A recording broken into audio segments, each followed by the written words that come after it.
My name is Diego Harari. I'm Innovation Manager at Vinci Immobilier, which is a major real estate developer here in France.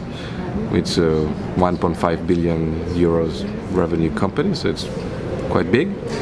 And my role is to ensure the transformation of the company, because real estate is now going through major transformation, very quick revolution of the sector.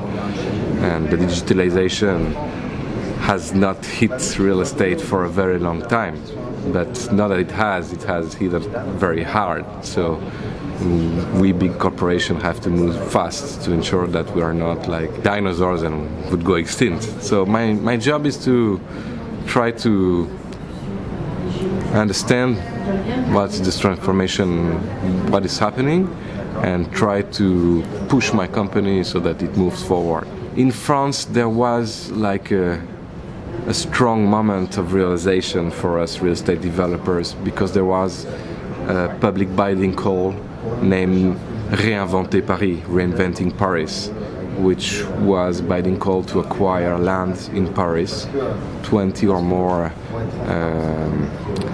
pieces of land in Paris, so very high value. So everyone was like, oh, I'm going to this competition, I have to.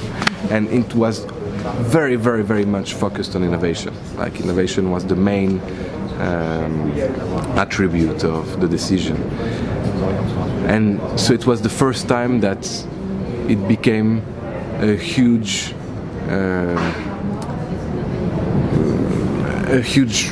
business matter for us. Before, things were slowly changing, but in the high hierarchy of the companies, it didn't come forward that much. So this moment of realization made many of us real estates come to the realization that we needed to act fast and change fast. And actually, the change is much broader than what was included in the specific bidding call, but that was the moment of realization, the moment of change for us. My role before was, and still is, also sustainability officer, sustainability development manager, which was actually the main transition of the real estate sector in the previous decade. So in a way, we were doing innovation, but very focused innovation to one only purpose, which was sustainable development. So when these other factors came, and mainly digitalization, it was quite natural for us in the sustainable development field to apply the same methods of innovation we had and to transpose them to other issues. If you look at the market in France, there are many other sustainable and innovation manager combining the two roles. In the sustainability field, tech is one issue, but it's not the main issue. There are technologies like energy performance and things like that are tech driven, but mainly it's about another way of designing. And the great difficulty in sustainable development is not to reach very high performance. Technologically, we know how to do that. The problem is to be able to do that within the market, because it's very easy to design a very expensive building, but it's a capitalist market. You have to be in the good price for the customers, and customers are incrementally valuing the environmental performance, but it's not easy, and particularly in the B2C sector, like it's already so expensive to buy a home that people, even the people who are aware of these issues, they don't have an extra amount of money to pay for a better environmental quality. So the main driver for the previous decade was very much the regulation, and regulations in France since le Grenelle de l'Environnement, and even before that, since 2000s, it was a strong driver for change in the environmental performance of buildings in France. There are two main drivers for innovation, and you are right that one of the two are the client, obviously the client. And if you want to have a broad view on what's the main change in the what the client wants, it's very easy to understand that we have been, as individuals, very accustomed to buying things on internet. Amazon has changed the way we consume every day. And this experience you have on the internet, which is very fluid, very easy, instantaneous, and all the process is, you are always informed where is your package, your delivery, etc. And it's very nice experience. And in the real estate sector, it's exactly the opposite. We try to sell you something that is a plan in 2D, black and white, which you don't understand anything if you're not a professional. Then you have to expect 2 years to have the product before you, and between the two you have no information, and we deliver late, and the quality is not there, and you have to look for yourself for the financing, and then for who is going to manage the dwelling, and it's a big problem. So the experience is exactly the opposite of what you have every day buying €10 consumer goods in Amazon, when you buy something thousands of times more expensive in the real estate sector. This gap of experience is not sustainable. It's just not going to last this way, or someone is going to disrupt that, and we're going to lose our customers. So the whole sector has that picture very clear, and everybody is doing all it can to ensure an enhancement of this user experience in a way. Oh, many things. The first things we did, and this is much before I was managing innovation, is start to digitalizing the process. So obviously all our products are on the internet.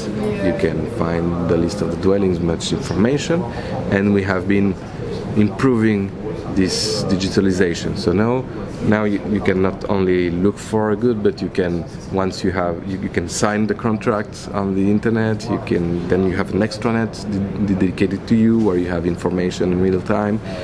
So this first line of digitalization is the ground basis of these enhancements. But after that, we're trying to work on different pain points. And for instance, in France, we have quite disrupted the industry. We're very proud of Vinci Immobilier for you.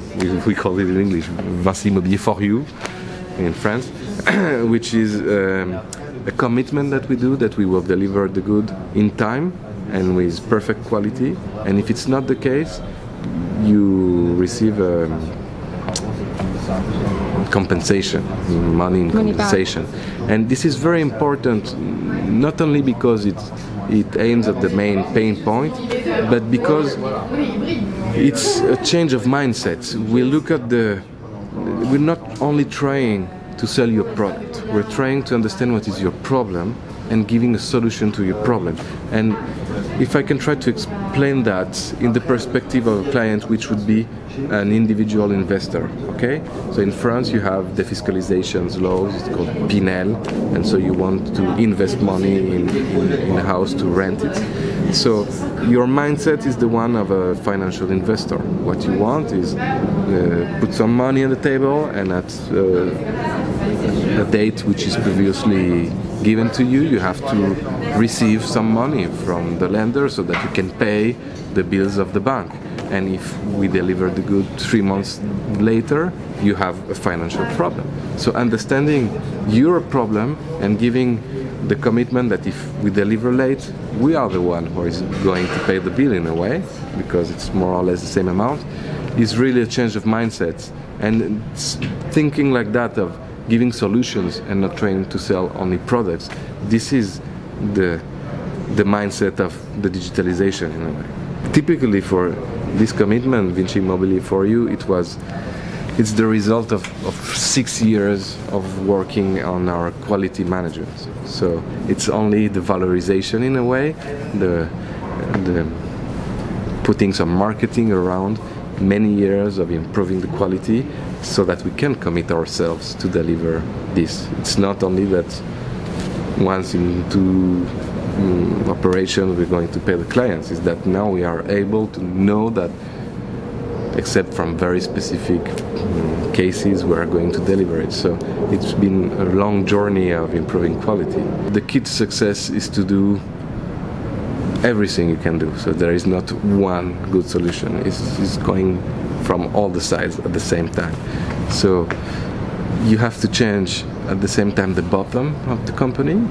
So in our case it's 800 people, and the top management and the middle management. Everybody has to be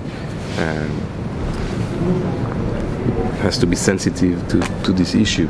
So there are many different things that we do. For instance, I will give you just a few examples. For the bottom line, we have 2 events a year, which we call the innovation mornings, and which are open to everyone in our company, and we have usually 100 people coming. So for a 800 people company, all everywhere in France, it's a big event, and we invite startups or we present our most innovative projects, and so it's very operational exchange of ideas, of innovative ideas, really, so that our collaborators can go back and apply them instantly. So it works very well. People are very happy to come. So that's one example, aiming at the bottom people. The top management, I can tell 2 examples. Last year I made a learning expedition, so I brought 20 people, top management, to New York for a week. So this was a strong moment of thought and going forward. And another example is actually corporate venture. One of the main goals of corporate venture is to ensure that the top management takes some time studying the case of one startup, because if we are going to pour quite important amounts of money in a business, I'm sure that they will really try to understand what this company is doing, what are the chances that they succeed, and how it's impacting our business. And so that's a very effective way of making them progress in their understanding of the transformation. Corporate venture is a very highly risky investment. We know that, and our purpose is not of making money. We try not to lose some, but we're not a venture capital fund. We don't do that for the money. We do that for what it brings to the company as non-economic value. It's more about our strategy has 2 goals.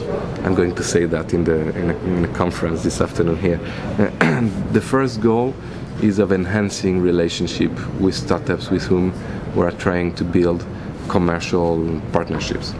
When you have an idea and you want to scale it up to thousands of dwellings, but your partner is 6 months old, and it's an incredible risk to rely upon such an unresilient company. And so corporate venture is a way of being much more than just a client to the startup. We are informed of how things are going, so we can prepare ourselves in case of big trouble, and it aligns interests between the startup and us in terms of commercial relationship. The deals are much more open. We're not just a client, we're an investor, and they're not just a provider. We are an investor, so we want them to succeed. So the way we negotiate is very different. And in this very specific case of building innovative offers for our clients, it's a key to success. The second objective of our corporate venture strategy is about it's much more long-term view, is about understanding possible disruptions in our value chain, even investing in startups with whom we don't have any idea of what we could commercially do in the short term, but we want to understand what change they will bring and monitor this every day when it's going, so that if things happen and if there are opportunities, we're there very early to be able to seize them.